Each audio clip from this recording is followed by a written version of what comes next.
The day my son died, I was in the kitchen making a Mexican casserole. Friends of ours had just had a baby, and I'd promised to bring them dinner that evening. It was the kind of ordinary kindness you do without thinking, never imagining it will become the backdrop for the worst day of the rest of your life. Sometimes all it takes is a smell: tomatoes, green chilies, hamburger browning in the pan.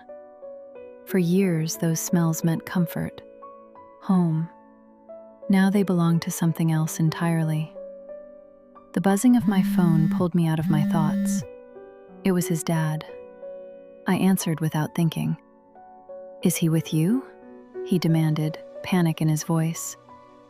For a second, the question made no sense.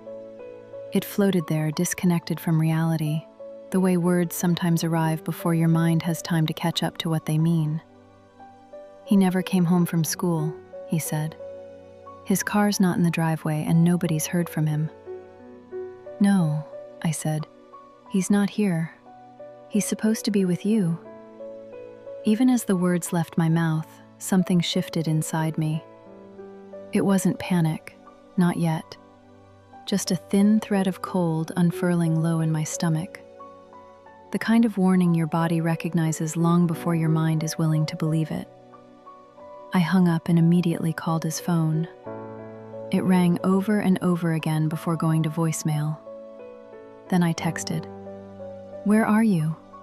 Call me back ASAP." I kept stirring the casserole with my free hand, my phone wedged against my ear. I don't know why. Maybe because some stubborn, hopeful part of me still believed this evening could become ordinary again. But the cold feeling kept climbing. It wasn't a thought. It wasn't even fear. It was certainty. I reached over and turned off the stove. I don't remember deciding to, only doing it. As though some part of me already knew dinner no longer mattered. I made it to the bathroom before I threw up. I was on my knees on the cold tile, my phone lying on the floor beside me when it rang again. "He's dead," his dad's voice screamed through the line. The phone fell from my shaking hands. Somewhere inside me I had already known, but hearing the words said out loud completely broke me. I stayed there on the bathroom floor, unable to move. I remember the cold tile pressing into my knees, staring at the grout lines because I couldn't bear to look anywhere else.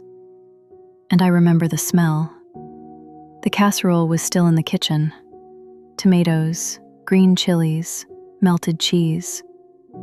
The scent drifted quietly down the hallway, filling the house with the ordinary smell of dinner. Only it wasn't ordinary anymore. Because from the moment the tomatoes hit the pan, I was back on that bathroom floor,